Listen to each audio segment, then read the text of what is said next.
Assalamualaikum warahmatullahi wabarakatuh. Perkenalkan, nama saya Muhammad Elfarisi Wardana. Saya dari jurusan Hukum Keluarga Islam. NIM saya 2021024 semester 1. Yang terhormat kepada Bapak Ahmad Zulfikar Shum M.Hum. Di sini saya akan menjelaskan materi tentang SPI atau Sejarah Peradaban Islam yang saya ketahui. Kedatangan Islam di Nusantara membawa aspek-aspek peradaban dalam dimensi yang sangat luas, termasuk sistem politik, budaya, ekonomi, bahasa, dan aksara.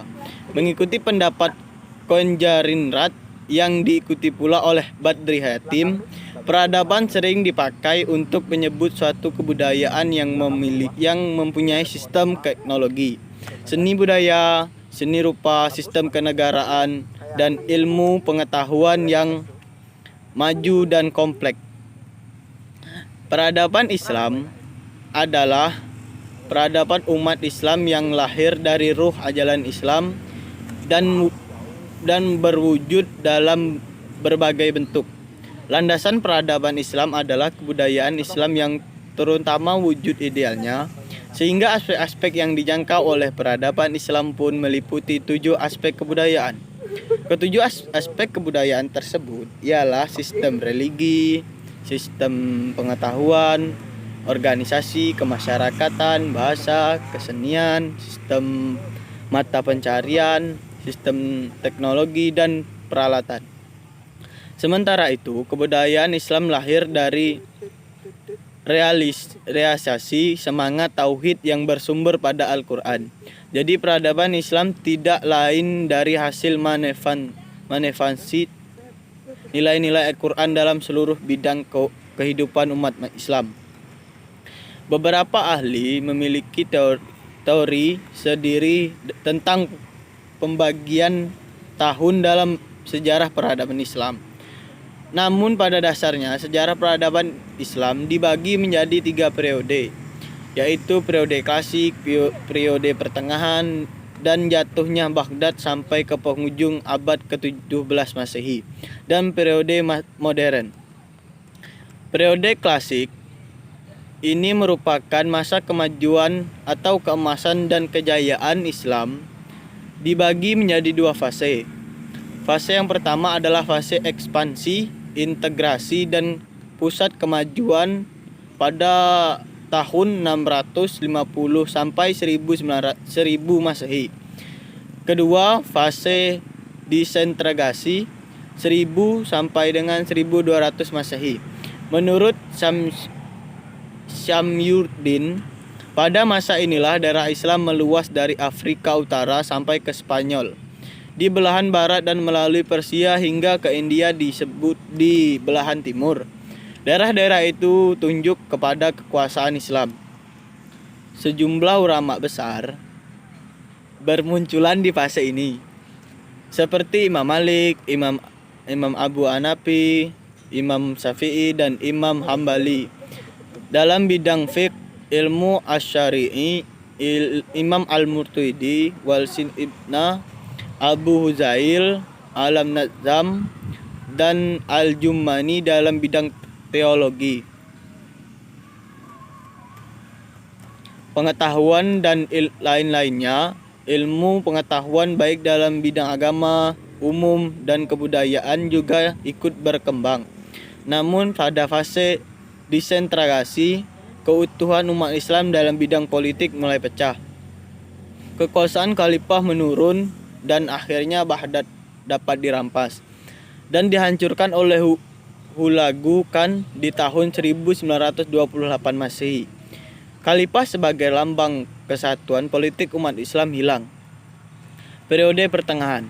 Syamsuddin juga membagi periode pertengahan sejarah peradaban Islam dengan 2 fase, yaitu fase kemunduran dan fase ketiga kerajaan besar.